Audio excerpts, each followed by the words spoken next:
আজি সৰু ভিডিঅ' এটা লৈ তোমালোকৰ মাজত আহিছো। আমি আলোচনা কৰিম জিৰ'জ অফ পলিনমিয়েল, বহুপদৰ শূন্য, জিৰ'জ অফ পলিনমিয়েল।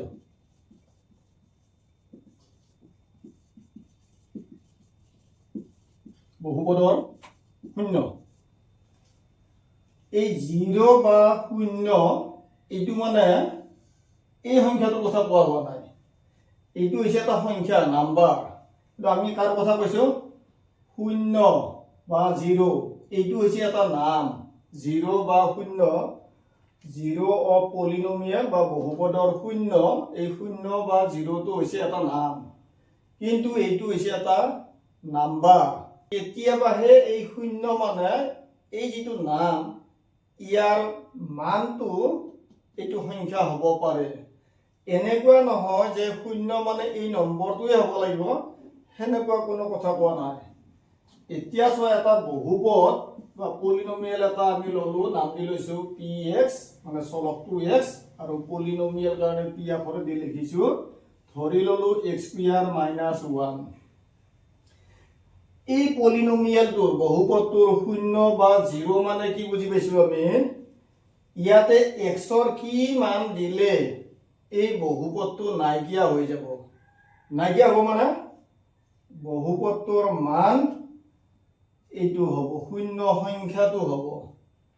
এক্সৰ কি মানৰ বাবে বহুপদ এটাৰ মান শূন্য হ'ব বা বহুপদটো নাইকিয়া হ'ব, এক্সৰ সেই মানটোকে আমি শূন্য বা জিৰ' বুলি কৈছো। For what value of x, the polynomial px, it may be x square minus 1 or maybe any other. The value of px, for what value of x, the value of x will be 0 or will vanish.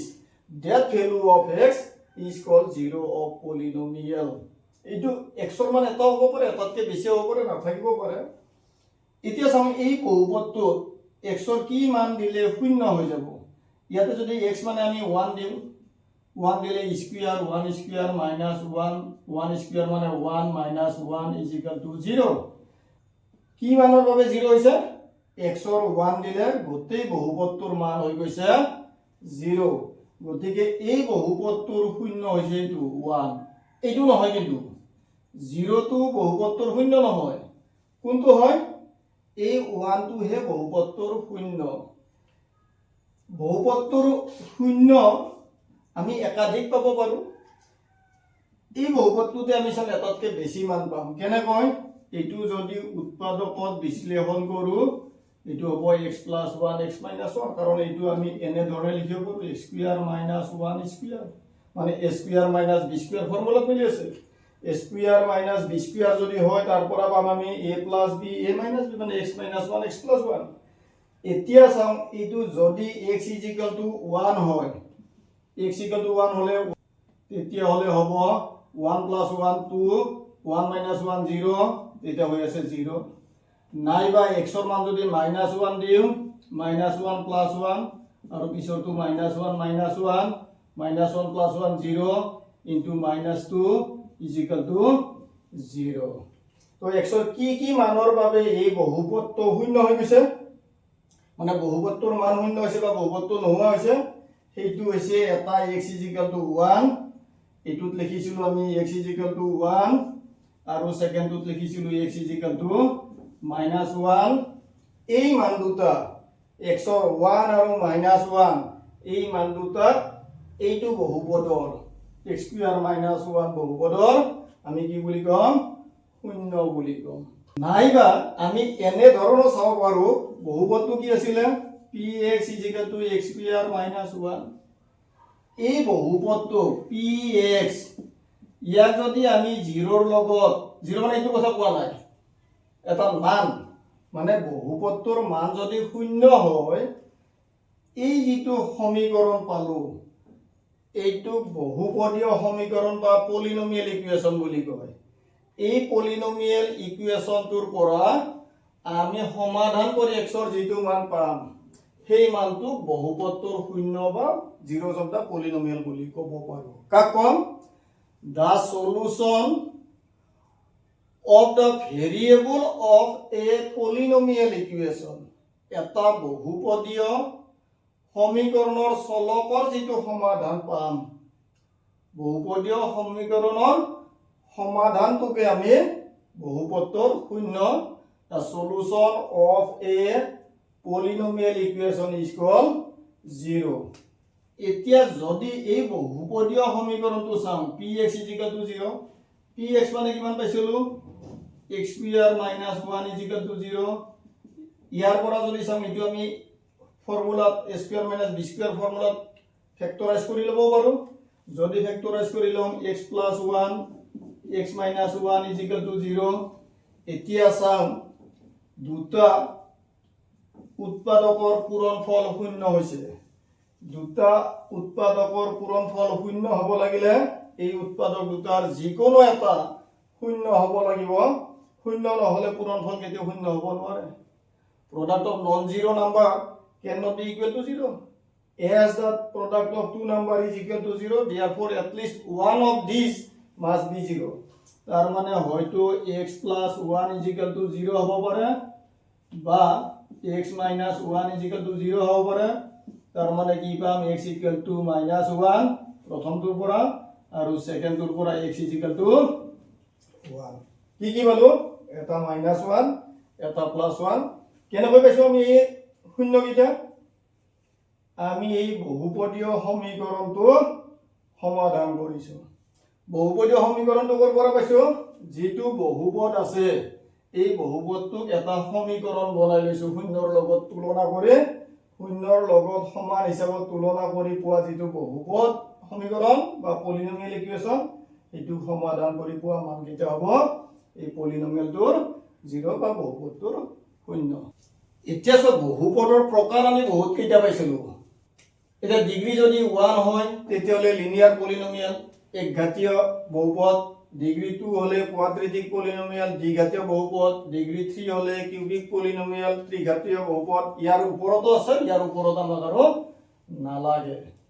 Constant polynomial, constant polynomial, ধ্ৰুবক বহুপদ,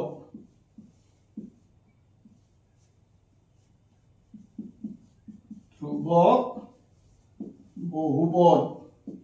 কেতিয়া কৈছিলো ধ্ৰুবক বহুপদ? যদি পলিনোমিয়েল এটাত কোনো চলক নাথাকে, ধৰা এনেকুৱা হল px = 2, এই সংখ্যাটো যিকোনো সংখ্যা হ'ব পাৰে, ইয়াত ax নাই, আমি নাম দি লৈছিলো px, মানে ইফালে x থাকিব লাগিছিল। পলিনোমিয়েলটোত বা বহুপদটোত যেহেতু কোনো চলক নাই, এনেকুৱা চলক নথকা বহুপদক আমি ধ্ৰুবক বহুপদ বা কনস্ট্যান্ট পলিনোমিয়েল বুলি কওঁ। A polynomial which is free from variable is called constant polynomial. যদি সংখ্যাটো শূন্য হয়, মানে কনস্ট্যান্ট পলিনোমিয়েলটো যদি 0 হয় তেতিয়াহলে ইয়াক কৈছো 0 পলিনোমিয়েল, 0 পলিনোমিয়েল, শূন্য বহুপদ।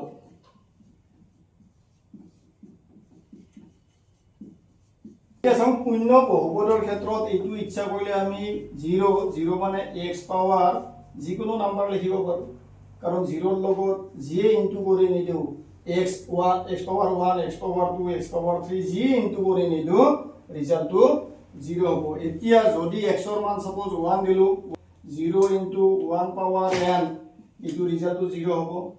x ৰ মান যদি 2 দিম তেতিয়াহলে 0 * 2 পাৱাৰ n = 0 লগত ইনটু কৰি দিলে 0 হ'ব। x ৰ মান যদি 3 দিম 0 * 3 পাৱাৰ n, এইটো ৰিজাল্টটো 0 হ'ব। তাৰ মানে কি পালো? Every real number is a 0 of the 0 পলিনোমিয়েল। অৰ্থাৎ প্ৰতিটো বাস্তৱ সংখ্যাই শূন্য বহুপদৰ এটা শূন্য হ'ব। তাৰমানে কিমানটা পাম তেতিয়াহলে আমি শূন্য বহুপদৰ শূন্য? অসীম সংখ্যক পাম। আকৌ যদি আমি কনস্ট্যান্ট পলিনোমিয়েল বা ধ্ৰুবক বহুপদ পাম, এটো কেনেকুৱা? অশূন্য ধ্ৰুবক বহুপদ, নন জিৰো কনস্ট্যান্ট পলিনোমিয়েল। এই যেটো পলিনোমিয়েল পাইছো এটো হৈছে নন জিৰো কনস্ট্যান্ট পলিনোমিয়েল, অশূন্য ধ্ৰুবক বহুপদ। এনেকুৱা পলিনোমিয়েলৰ আমি কোনো শূন্য নাপাওঁ। কি বহুপদ? অশূন্য অশূন্য ধ্ৰুৱক বহুপদ যদি হয় তেতিয়াহ'লে ইয়াৰ কোনো শূন্য পোৱা নাযায়। There is no zeros of a non-zero constant polynomial. আৰু যদি পলিনমিয়ালটো লিনিয়াৰ হয়, লিনিয়াৰ মানে এইটো ধৰি ললো আমি px = x - 1 এই পলিনমিয়ালটো এটা এক্সাম্পল হিচাপত চালো। এনেকুৱা লিনিয়াৰ পলিনমিয়াল হলে এটা আৰু মাত্ৰ এটাহে শূন্য পোৱা যাব। There is one and only one zeros of a linear polynomial. মাত্ৰ এটাহে পাম। কেনেকৈ এইটো যদি px = 0 বুলি ভাবি লম, 0 বুলি ভাবি লম মানে এইটো পলিনমিয়াল ইকুৱেশ্যনটো ললো px মানে x - 1 = 0, ইয়াৰ পৰা x ইফালে +1, এইটো সাইডে আনিলো -1। এই 1 টা এটাহে পাম মানে এইটো 1 ৰ কথা কোৱা নাই, এইটো নাম্বাৰটো যিকোনো নাম্বাৰ হ'ব পাৰে। কিমানটা মান পাইছো আমি? এটাহে মান পাইছো। আৰু এটাহে পাইছো মানে এটাতকৈ বেছি নাপাওঁ, কিন্তু এটাতকৈ কম পাব পাৰো নে নোৱাৰো? অৰ্থাৎ x ৰ মান নোপোৱাকে থাকিব নেকি? সেইটো হ'ব নোৱাৰি। এটা আৰু মাত্ৰ এটাহে মানে one and only one মানে এটা পাবই লাগিব আৰু এটাতকে বেছি নাপাম, সেইটোকে কয় one and only one। এটা আৰু মাত্ৰ এটাহে শূন্য পাম কাৰ? Linear polynomial. ৰৈখিক বহুপদ যদি হয় ইয়াৰ শূন্য এটা আৰু মাত্ৰ এটাহে পাম। আকৌ যদি বহুপদটোৰ ডিগ্ৰী 1তকৈ বেছি হয়, মানে কোৱাড্ৰেটিক হ'ব পাৰে, কিউবিক হ'ব পাৰে বা তাতকৈ ডাঙৰ হ'ব পাৰে, ডিগ্ৰী যদি মানে 0 পলিনমিয়াল নহয়, কনষ্টেন্ট নহয় বা লিনিয়াৰ নহয়, তাতকৈ ডাঙৰ যদি হয়, কোৱাড্ৰেটিক হলে আমি দুটাও পাব পাৰো, এটাও পাব পাৰো। এক্সাম্পল হিচাপত চাওঁ, আমি এটা কোৱাড্ৰেটিক পলিনমিয়াল x² - 2x + 1 এই কোৱাড্ৰেটিক বা দ্বিঘাত বহুপদটো চাইছো। ইয়াৰ পৰা আমি পলিনমিয়াল ইকুৱেশ্যনটো চাওঁ, এইটো সমাধান কৰিব চাওঁ। দেখিছো এইটো আমি a - b হোল স্কয়াৰ ফৰ্মুলাত আছে, তাৰ মানে x - 1 হোল স্কয়াৰ = 0। ইয়াৰ পৰা উৎপাদকত দাঙি দিলে x - 1 * x - 1 = 0। দুটা সংখ্যাৰ পূৰণফল শূন্য হৈছে মানে হয় প্ৰথমটো শূন্য হ'ব বা দ্বিতীয়টো শূন্য হ'ব। প্ৰথমটোৰ পৰা পাম x = 1, দ্বিতীয়টোৰ পৰা পাম x = 1। আমি দেখিছো একেটা মান দুবাৰ পাইছো, তাৰ মানে এই বহুপদটোৰ শূন্য কিমানটা আছে? এটা আছে। কিন্তু এই বহুপদটো হুবহু এইটো নহয়, বেলেগ যদি হয় তেতিয়াহ'লে আমি এটাতকৈ বেছি পাব পাৰো। দেখিলো যে ধ্ৰুৱক বহুপদক বাদ দি যিকোনো বহুপদৰ আমি শূন্য অন্তত এটা পাম, এটা পাব পাৰো, এটাতকৈ বেছিও পাব পাৰো। তেতিয়াহ'লে আমি কি পালো? যিকোনো বহুপদৰ শূন্য, এইটো নাম্বাৰৰ কথা কৈছো, শূন্য সংখ্যাটো নহবও পাৰে। 0 of a polynomial need not be equal to 0। প্ৰতিটো বাস্তৱ সংখ্যাই শূন্য বহুপদৰ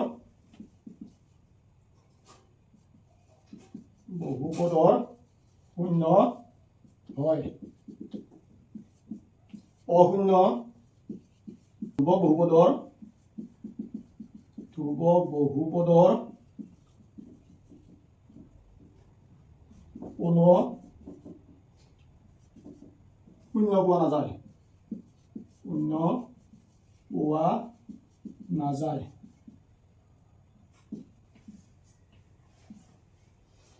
প্ৰথমটোত কৈছিল বহুপদৰ শূন্য সংখ্যাটো নহব পাৰে, নহয় বুলি কোৱা নাই, নহব পাৰে, তাৰমানে হ'ব পাৰে, নহব পাৰে। তাৰ মানে শূন্য সংখ্যাটো বহুপদৰ শূন্য হ'বও পাৰে, হ'ব। আৰু চোৱা, আমি সামাৰী হিচাপত এইকেইটা কথা পালো। বহুপদৰ শূন্য সংখ্যাটো নহবও পাৰে, প্ৰতিটো বাস্তৱ সংখ্যা শূন্য বহুপদৰ শূন্য হ'ব, অশূন্য ধ্ৰুৱক বহুপদৰ কোনো শূন্য পোৱা নাযায়, আৰু শূন্য সংখ্যাটো বহুপদৰ শূন্য হ'বও পাৰে। ইয়াৰ উপৰি ৰৈখিক বহুপদৰ এটা আৰু মাত্ৰ এটা আৰু মাত্ৰ এটাহে শূন্য পোৱা যায়।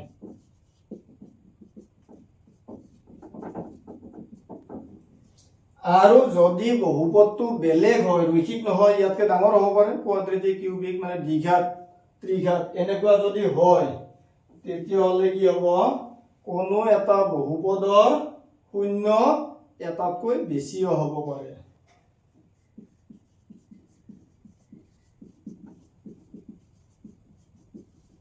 কোনো এটা বহুপদৰ শূন্যৰ সংখ্যা এটাতকৈ বেছি হ'ব পাৰে।